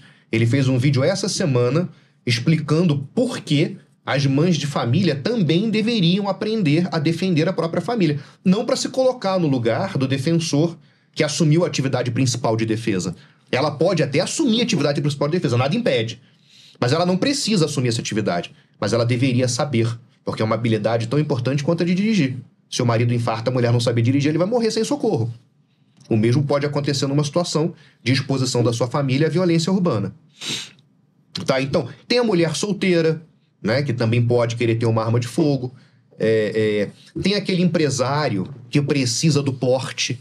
Tem aquele servidor público que não fez escola de polícia, mas que passou por uma situação em que ele tem a efetiva necessidade para o porte de arma de fogo e ele procura o instrutor para fazer a prova de porte, que é diferente da prova de posse. Enfim, são poucas pessoas. Eu tenho uma clientela pequena. O Aço Temperado movimenta poucas pessoas, mas são pessoas de todos os estratos sociais e de todas as formações intelectuais. Cara, que legal. Pergunta agora, a gente pensando num negócio com escalabilidade. Qual é o tamanho desse mercado para escalar e que estratégias, ou talvez como você imagina que isso possa ser feito? A escalabilidade depende daquela pergunta que você me fez sobre as dificuldades, tá? As minhas barreiras, as minhas duas principais barreiras, são a barreira burocrática, né? Não só do empreendedorismo de uma maneira geral, como a barreira burocrática relativa à legislação específica de arma de fogo. Até o limite de munição que eu posso adquirir pode ser um empecilho caso eu consiga escalonar essa minha atividade empresarial para cima. Até o limite de material que eu adquiro para atender o cliente é um problema que eu vou encontrar caso eu consiga crescer muito. E outro é a concorrência predatória. Porque, como eu te falei, é um nicho de mercado extremamente diversificado, mas ao mesmo tempo que eu atendo as mais diversas pessoas, dos mais diversos alinhamentos ideológicos, políticos, religiosos, das mais diversas formações profissionais, intelectuais, são poucas pessoas e existe uma concorrência predatória muito grande, né? Aquele cara que tem o carimbo, ele não se vende pela qualidade do trabalho dele, nem sempre, tá? Eu conheço instrutores de armamento e tiro que alguns são concorrentes, outros são colegas, que têm um trabalho excelente, igual ou melhor que do Aço Temperado. Em compensação, eu conheci alguns outros que trabalham basicamente na concorrência predatória, tá? Tomando o cliente do colega através de preço, facilidade na hora de aplicar o teste, enfim, concorrência predatória do ponto de vista mais canalha, que eu prefiro não entrar em detalhes. Isso tem em todas as profissões, em todas as as profissões. Vê hoje em dia. Então a escalabilidade depende muito disso. A barreira burocrática é a principal. Porque se eu crescer muito aço temperado, eu vou me destacar junto ao poder público como uma pessoa que está comprando muita munição. Porque eu sou obrigado a atender com munição original. Se eu faço uma aquisição muito vultosa de munição original, eu posso começar a passar por alguns indeferimentos. E eu vou ter que ficar provando no dia a dia que eu estou precisando daquilo, com fluxo de caixa, com fluxo de dados empresariais e profissionais, além do que eu já faço hoje. Isso é um empecilho, porque o tabu não é só social, né? O tabu é burocrático também. Essa é a dificuldade de escalonar. Em contrapartida, eu posso ter uma facilidade de escalonar, como eu tive no período passado, para as pessoas que querem aprender. As pessoas se interessavam mais em aprender porque havia um cenário político-legislativo em que havia mais interesse para aprender. A pessoa que tinha acesso à arma de fogo para o esporte, por exemplo, tinha acesso a uma quantidade maior de equipamentos, não maior em quantidade, não só em quantidade. A quantidade maior era muito pouco a mais, mas em qualidade e diversidade. O cara podia escolher muito. Eu quero uma dessa. Não pode muito, mas pode uma dessa. E isso fez com que as pessoas procurassem saber o que é aquilo, como usar aquilo. E isso escalonou o aço temperado. Eu cheguei a ter um fluxo de caixa muito maior de curso do que de laudo, né, de teste. O problema principal é depender de cenário político, Cleiton. Você tem que amar muito a profissão para poder aturar um cenário político ruim, para depois conseguir trabalhar um cenário político melhor. Entendi. Essa profissão, ela tem restrições quanto à parte de publicidade e propaganda? Como é feita essa divulgação? Por que a minha pergunta? Porque, de novo, todo negócio precisa de vendas, precisa de uma entrada, de um fluxo financeiro para poder manter ele vivo. Não dá pra gente viver do colchão a vida inteira. Não dá. Como que é feito isso? Como vocês captam esses clientes? Ou como o mercado em geral faz essa captação? É só o buzz marketing, a indicação boca a boca? Pode fazer um anúncio na internet? Você pode comprar, por exemplo, um birô de mídia, um horário no TV, ou uma mídia de uma rádio local? Pode ter panfleto? Como que funciona isso, Ale? Vamos lá, vou começar pelo que não pode. Tá. Que é mais fácil. Perfeito. Felizmente, nesse ponto que você perguntou, explicar o que não pode é o mais fácil. Eu não posso ligar a minha imagem à imagem da Polícia Federal para vender o meu trabalho. Eu sou um autorizatário da Polícia Federal para atuar como longa-mão de sua atividade na função de avaliar a pessoa. Se eu disser em algum momento que eu faço parte dos quadros efetivos da Polícia Federal, eu estou automaticamente desligado do credenciamento, estou descredenciado. Se eu utilizar logotipo da Polícia Federal para fazer propaganda, se eu usar qualquer brasão da República nos meus cartões, eu estou automaticamente desligado do credenciamento. Então isso aqui eu não posso. O resto eu posso. Posso fazer vídeo, posso falar quanto custa a minha atividade, desde que existe uma restrição na legislação de quanto você pode lucrar. Mas eu posso dizer quanto eu cobro e fazer o demonstrativo financeiro de que eu estou lucrando o que a legislação permite. Posso fazer isso. Posso fazer vídeo, posso fazer videoaula, posso anunciar na internet. Claro, se eu puser uma arma de fogo no Facebook, como eu já pus, eu já fui bloqueado do Facebook várias vezes, porque eu me apresento como instrutor credenciado pela Polícia Federal para trabalhar com arma de fogo. Aí o Facebook, peraí, arma de fogo e nunchaku não pode. Eu não sei de onde tiraram a palavra nunchaku na minha proibição. O cara colocou lá, arma de fogo e nunchaku não vai. Cara, eu não trabalho com nunchaku, não. Não sou Bruce Lee, cara. Pois é. Mas enfim, foi assim que retiraram o primeiro perfil do Aço Temperado do Facebook. Tem essa dificuldade, tá? Mas não é uma restrição legal. É uma restrição da mídia social, que muitas vezes é avessa. O Instagram nunca me deu problema. Que legal, cara. E pensando agora, de novo, agora que eu entendi um pouquinho da parte de propaganda, existe alguma escola, algum outro case de sucesso que seja uma escola que conseguiu escalonar e ter várias unidades ao longo do Brasil? Ou isso não é possível porque geralmente é a mesma pessoa ou é um instrutor que ele viaja ao Brasil dando cursos e fazendo essas avaliações como você faz? Ou existe, por exemplo, a possibilidade, hoje nós temos a unidade Aço Temperado RJ, futuramente São Paulo, Paraná, Santa Catarina. Como que funciona isso no ato de empreender ali e de gerar unidades para vocês? Pode acontecer. Isso depende do capital inicial grande, porque, como eu te falei... Só para saber, o capital inicial é grande, é uma pessoa que hoje, vamos supor, um entusiasta que se imagina aí colocar nesse universo desse ambiente de tiro esportivo, a gente está falando de um investimento inicial de quanto para ser profissional? Para ser um profissional. Depende muito do que ele quer fazer. Se ele quiser fazer uma atividade empresarial parecida com o do Aço Temperado, ele vai precisar investir na formação dele de instrutor. E quem te forma instrutor não é só a escola. O Aço Temperado não vai fazer tudo o que você precisa por você para te fazer instrutor. Além disso, você tem que ser atirador esportivo durante um tempo. Porque o stand de tiro, a pista de tiro, a bancada onde você vai encostar a tua barriga para começar a atirar, te ensina tanto quanto o instrutor. Tá? O instrutor vai fazer você vencer a inércia. O professor vai fazer você vencer a inércia para depois você se tornar um instrutor. E o Aço Temperado te prepara muito mais para você passar numa prova de credenciamento do que para você dar uma aula propriamente dita. Tá? Muito embora te prepare para dar aula também. Mas o que vai te preparar mais para dar aula é você aprendendo dia a dia como aquele ambiente funciona. Tá? Isso vai te preparar muito mais para ser um professor de tiro. Então vamos lá, se você quiser se profissionalizar, você precisa, vamos fazer o básico do básico do básico. Comprar um revólver, que seja um bom revólver para você dar aula, não pode ser qualquer revólver, tem que ser um revólver com pelo menos 4 polegadas de cano, tem que ser um revólver de 6 tiros para estar dentro do padrão do que a arma de fogo oferece. Pode ser outro? Pode, mas eu estou dizendo que é o ideal. Tá? Perfeito. Você vai ter que ter uma pistola. Essa pistola, hoje em dia, você está restrito ao 380, no revólver você está restrito ao 38. Então, o investimento em arma de fogo, no mínimo, um revólver e uma pistola. Mas aí você não vai poder trabalhar com carabina e espingarda. Você vai poder se credenciar, porque na prova de credenciamento, o requisito básico é o revólver e a pistola.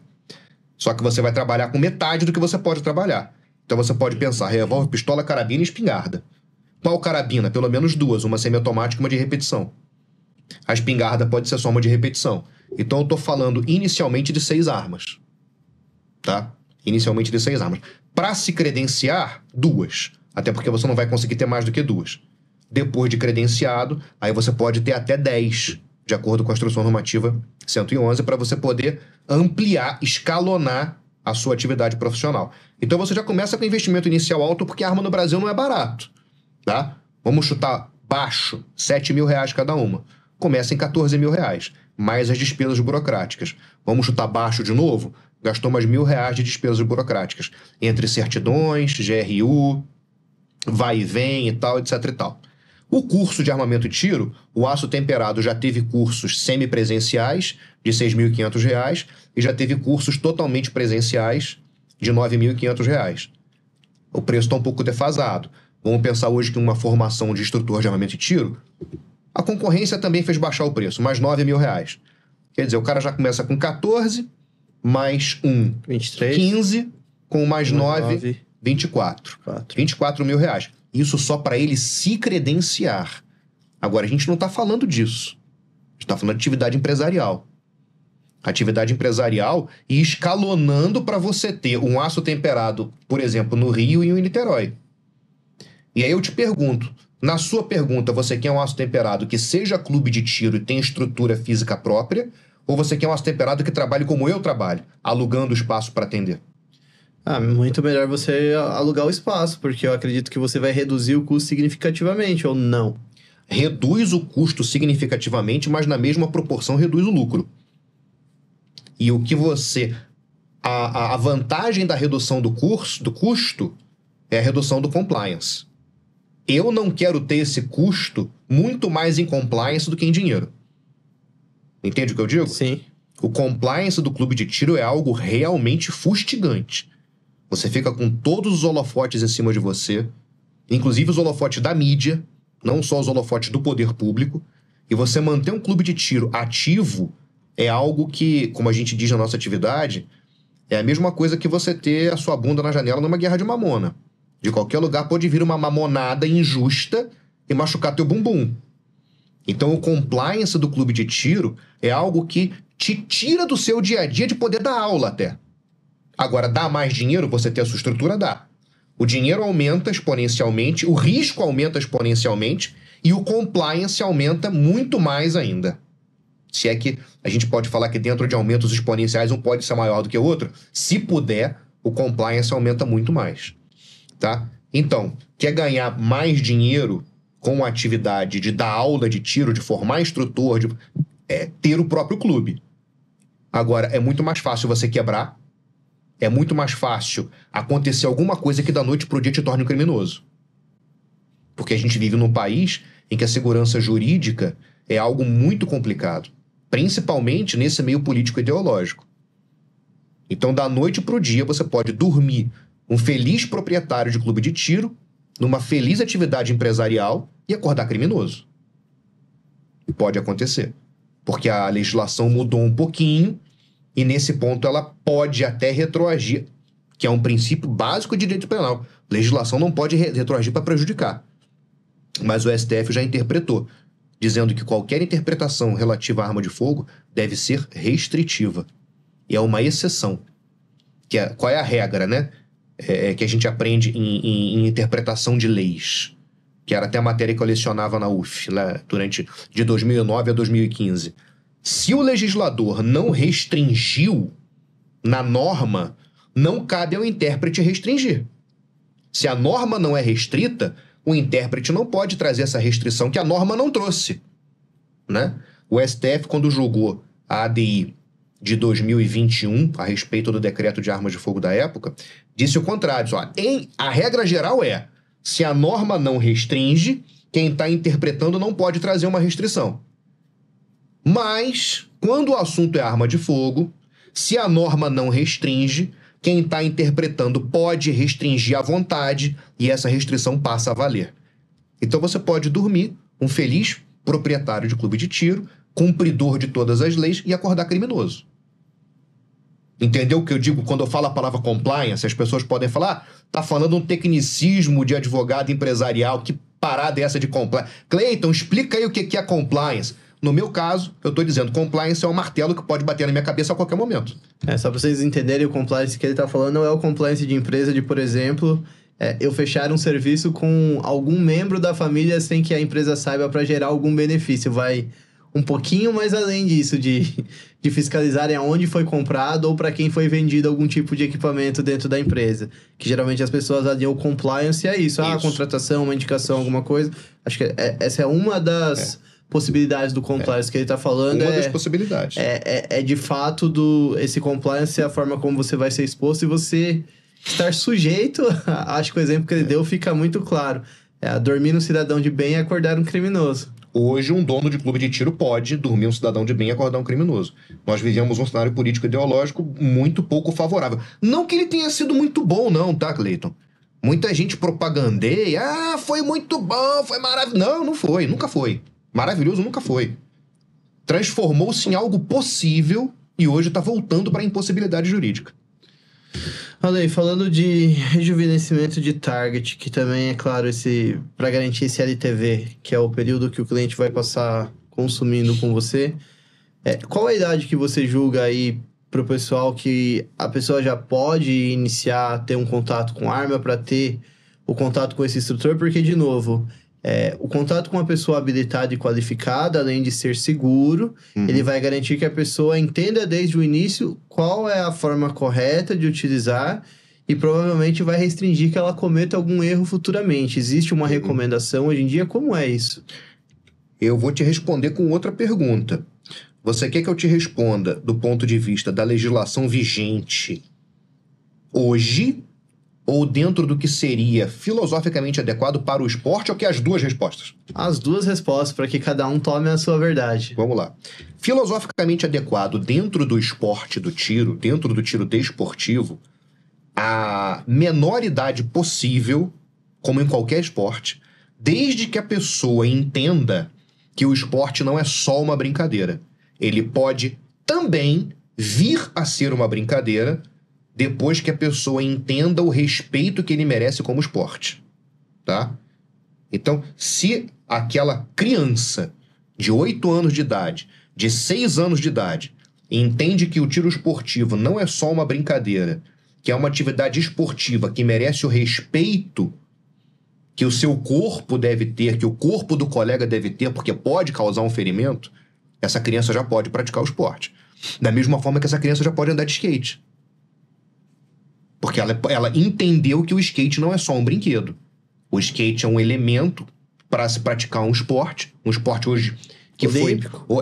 que galgou, né, felizmente, depois dos X Games, o skate virou um esporte de categoria olímpica.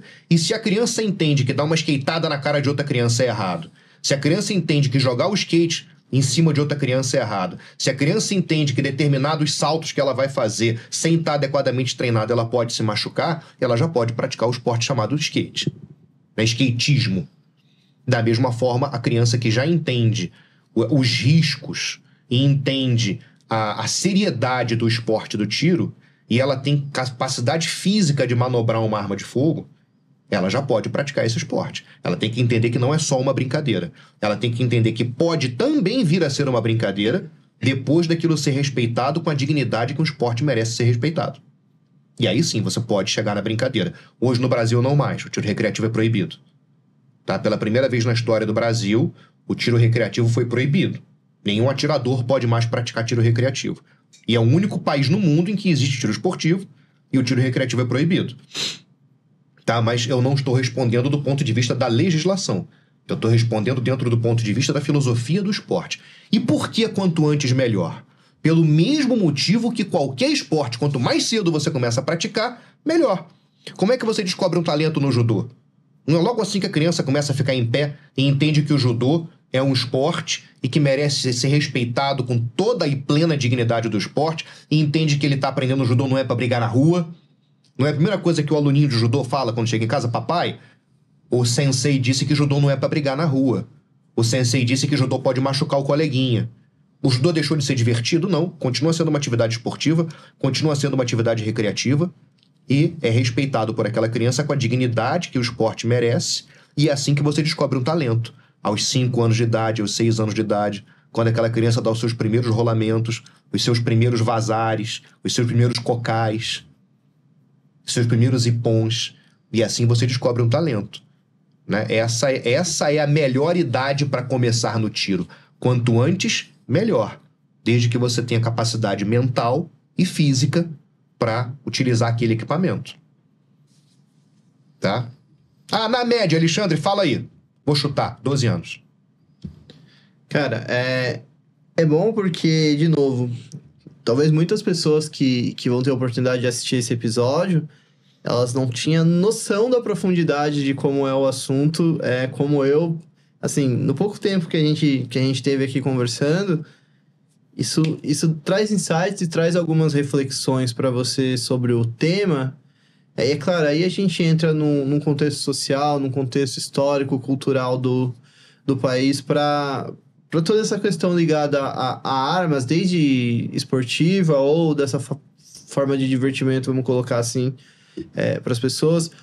O que você enxerga daqui para frente, que você fala que talvez, eu não sei se a comunidade, a categoria do pessoal ligado a esse business, eu não sei se business é a forma correta de se pronunciar, mas o que vocês como comunidade, como parceiros, como classe / categoria, podem fazer para que isso melhore ainda mais o cenário, e como você enxerga a possibilidade desse cenário expandir mais para a pessoa que hoje teve a oportunidade de assistir esse episódio e viu aqui que, de novo, às vezes quando as pessoas, perdão até do termo que eu vou colocar, as pessoas, toda vez que vai falar de arte, as pessoas pensam, é um cara lunático, é um cara violento. Não, muito pelo contrário, vocês viram aqui um professor universitário falando, trazendo o contexto de uma forma super lúcida, embasado em leis, embasado em coisas que realmente fazem sentido, e trazendo uma visão totalmente diferente que vai muito além daquele que a pessoa pensa de simplesmente ir lá e atirar em uma outra pessoa. Ele está trazendo um contexto histórico, um contexto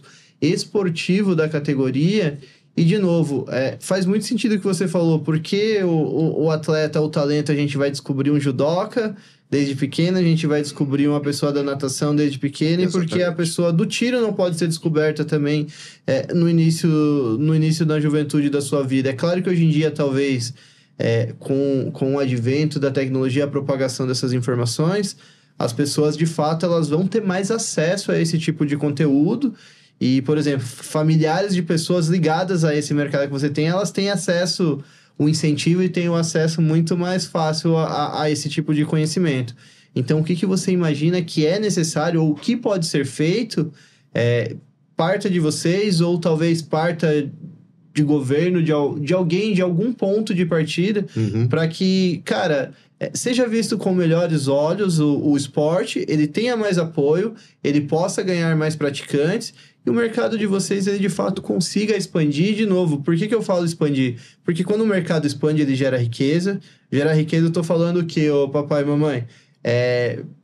Vai gerar emprego para pessoas, então o emprego vai garantir que mais pessoas levem seu sustento para casa, faz com que toda a economia, o ecossistema econômico gire. A pessoa que vai receber o salário dessa profissão, ela vai comprar no mercado, ela vai comprar no açougue, ela vai pagar uma universidade, ela vai pagar um curso, ela vai consumir uma roupa.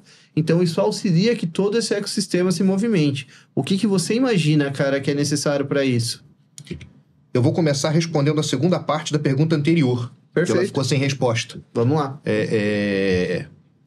Eu realmente me esqueci da segunda parte. Eu lembrei da segunda parte enquanto você estava fazendo essa pergunta agora. Vamos lá. Qual é a idade mínima hoje permitida por lei? Ah, perfeito, que você disse só a recomendação de 12 anos. Assim, eu tô chutando 12, tá? Eu já assisti vídeos de atletas de tiro de 8 anos de idade nos Estados Unidos, e que existe equipamento que ele pode manusear com segurança e tranquilidade, e são excelentes atletas com 8 anos de idade. Ainda não podem competir formalmente, porque ainda não tem uma categoria para a idade dele. Perfeito. Mas ele já pratica com todas as técnicas, e assim que ele puder ingressar na categoria relativa à idade dele, ele já vai entrar como campeão. Porque ele já treina como campeão 5, 6 anos antes da idade mínima para competir formalmente. E ele pode ser treinado formalmente antes de começar a competir formalmente. Isso aqui é fundamental, né? Mas vamos lá. Hoje no Brasil, você com 18 anos de idade pode se registrar como atirador esportivo. Só que você não pode comprar equipamentos. Você vai ter o seu certificado de registro de atirador esportivo, que é o que comumente as pessoas chamam de tirar meu CAC.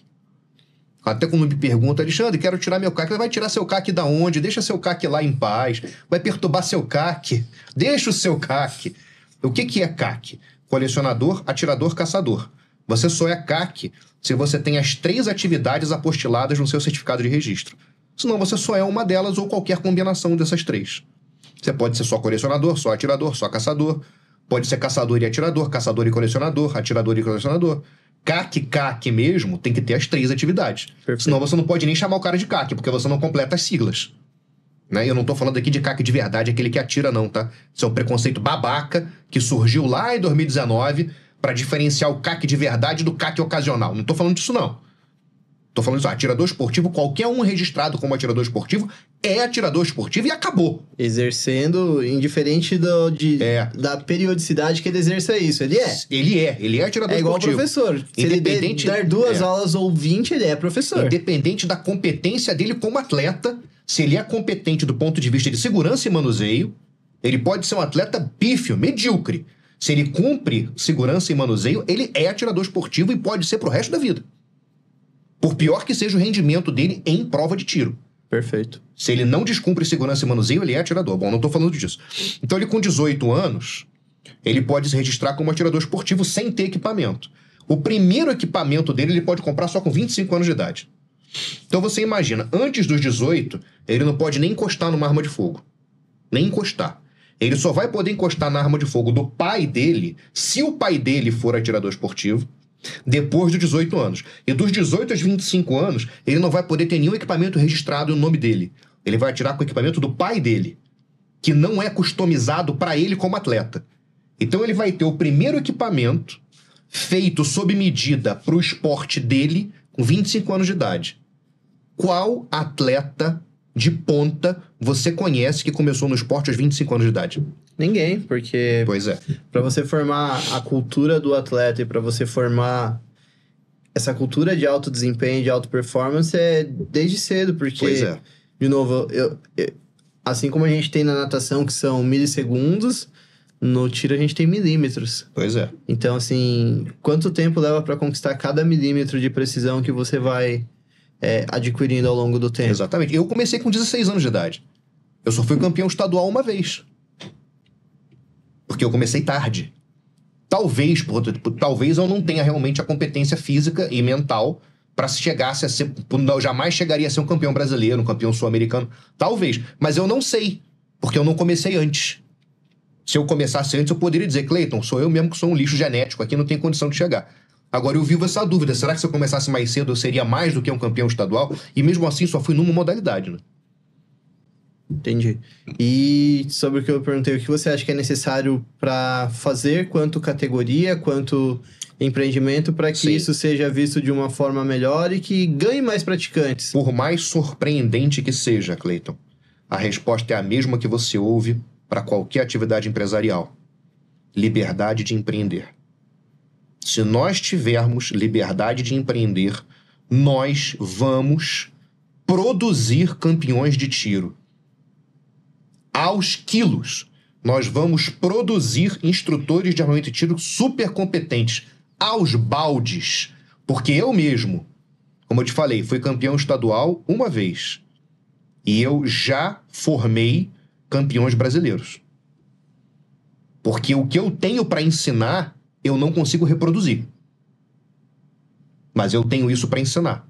O que eu posso passar para a pessoa, se eu pego essa pessoa mais nova que eu, se eu pego essa pessoa com uma condição física, de repente, mais afinada que a minha, a técnica que eu tenho para ensinar, essa pessoa pode facilmente ser melhor do que eu no desempenho no esporte. Então, se eu tiver liberdade para empreender, se eu tiver liberdade para escalonar, se eu tiver facilidade para fazer meu trabalho alcançar meu público, e o que é essa facilidade? É a mesma que todo empreendedor precisa, tá? Liberdade tributária, principalmente. Liberdade de mercado, principalmente. Você só escalona se você não está sufocado. A gente precisa dessufocar toda a atividade empresarial brasileira, inclusive o tiro esportivo. Porque o nosso nicho de atuação é menor ainda. E a gente ainda está tão sufocado quanto a pessoa que tem um nicho grande. Então, se você expande A pessoa que tem um nicho grande, você aquece o mercado do nicho grande, consequentemente os nichos menores, e o nosso nicho é um dos nichos menores, cresce junto. É uma consequência, é um ciclo virtuoso. Eu não preciso de nenhuma condição especial, além de livre mercado, para uma pessoa me procurar e pedir para aprender a atirar. Eu não preciso de mais nada além disso. Eu não preciso que o Estado fomente a minha atividade. Eu não preciso que o Estado facilite a aquisição de equipamento. Eu não preciso que o Estado facilite nada. Eu preciso que o Estado pare de atrapalhar. É só isso que eu preciso. Muito ajuda quem não atrapalha. E se o Estado para de atrapalhar o grande, se o Estado para de atrapalhar, quando eu digo não é o grande empreendedor, mas se o Estado para de atrapalhar o grande nicho de negócio, né, o negócio que todo mundo atua, ele acaba parando de atrapalhar o negócio que pouca gente atua também, porque todo mundo cresce junto. Por exemplo, se mais aços temperados puderem aparecer perto de onde eu trabalho, se não forem concorrentes predatórios, todo mundo vai crescer junto. Esse meu amigo que eu falei logo no início do podcast, o Marcelo Pinto, que é dono do clube de tiro de São Pedro da Aldeia, ele falou, por mim, eu tinha 20 clubes de tiro ao meu lado na mesma rua, porque todo mundo ia ganhar mais junto. A gente ia fazer um convêniozão, quem é sócio de um ia ser sócio de todos, todo mundo ia, depois do tiro, participar do mesmo show de rock and roll, hora no clube de um, hora no clube de outro, e todo mundo ia ganhar muito mais. Ia criar uma comunidade, né? É o fomento de um mercado aberto, saudável, sem concorrência predatória e sem o Estado achatando todo mundo. É disso que a gente precisa. Só isso. Show de bola, cara. Aprendi muito, cara, nessa conversa nossa de hoje, porque... De novo, senhor, pra você que acompanhou esse nosso episódio de hoje, cara, traz um insight valoroso, porque é o verdadeiro rapport. Deixa eu calçar os seus sapatos e entender a sua dor. E poder me colocar no lugar de um empreendedor que vem de um outro ramo. Na verdade, eu faço isso, eu exercito isso toda vez que eu converso com as pessoas aqui. Que, de novo, é mais uma aula para que eu aprenda com as pessoas que sentam aí e para os CEOs também que acompanham. Cara, e é interessante, porque a gente não tem essa percepção no mercado dessa forma, e eu nunca tinha parado para pensar nesse quesito esportivo que você colocou agora, no mercado que pode fomentar, porque, por exemplo, hoje a gente não tem patrocínio de marcas necessariamente de tiro, porque não é um esporte difundido e que possa ser praticado amplamente. Então, assim, provavelmente quando isso acontecer, a gente tem um novo business, um novo segmento seguindo dentro da indústria esportiva. E mais do que isso, eu acho que fica a lição, senhor, para você que está acompanhando, que é o quê? De novo, a sua profissão, a sua paixão, ela pode se tornar a sua profissão. E é claro que você vai ter que ter esses insights que o Ale teve, que é o quê? Como eu faço isso? A segurança, ele falou do colchão. Quais as coisas necessárias? Então, assim... Talvez o insight que eu possa deixar para você aqui antes de simplesmente colocar a sua paixão na frente e sair fazendo, busque informações. Ele é um cara que teve esse privilégio de vir da área jurídica, então ele estudou muito, ele teve conhecimento e ele foi empreender num período muito mais maduro. Mas às vezes você que está assistindo tem uma idade um pouquinho menor e você acha, então é isso, eu gosto de arma e quero atirar. Faz então... isso não. A pessoa vai perder dinheiro. Faz isso não. Vai perder muito dinheiro. Começa perdendo 25 pau, bicho. Então, de novo, senhor, utiliza isso e, de novo, assiste, envia para as pessoas que você gosta, porque com certeza foi um grande aprendizado. Cara, eu quero... Tá louco, quero agradecer demais você. Eu que agradeço, Cleiton. Muito obrigado. E agora a gente vai validar de fato a tese do senhor por acaso, porque essa é a pergunta que fecha todos os programas. Na visão de Alexandre, ser CEO resistir. Sobreviver. Não muito diferente do que as pessoas falam. O Aleph também falou que é estar preparado para a morte da empresa. Então, é isso, CEOs. Eu espero que você tenha gostado, que você tenha curtido esse episódio. E, de novo, lembra que os links todos estarão aqui na descrição do programa. Vai ter os links da Aços Temperados, terão os links do Ale, se você quiser falar com ele, quiser tirar dúvida com ele. Tem o nosso link da Group, lembrando que esse episódio também é patrocinado pela Group Contábil. Então, se você tem alguma dúvida, se você precisa de algum insight lá relacionado à parte de contabilidade, você pode falar com o pessoal de lá. E, no mais, de novo, faça com que esse episódio chegue ao máximo de pessoas possíveis, porque, de novo, ele é totalmente despido de um caráter de pré-conceitos. Ele é trazido no universo de empreendedorismo para que você entenda também o outro lado da moeda, porque às vezes é muito fácil a gente jogar pedra, sem a gente entender o que acontece do outro lado. E eu não estou falando que você precisa tomar lado ou tomar partido de qualquer posição que a gente colocou aqui. Mas, de novo, é importante que você saiba e você tenha essa visão muito mais clara das coisas, tá bom? Então, eu agradeço demais que você esteve aqui com a gente. E lembrando, se você não puder assistir o nosso podcast no YouTube, você pode também acompanhar nas plataformas de streaming de áudio, enquanto você está indo para o seu trabalho, enquanto você está na sua academia, e com certeza você vai consumir um conteúdo de muita qualidade. Então, eu te vejo na próxima. Valeu, CEO! Até!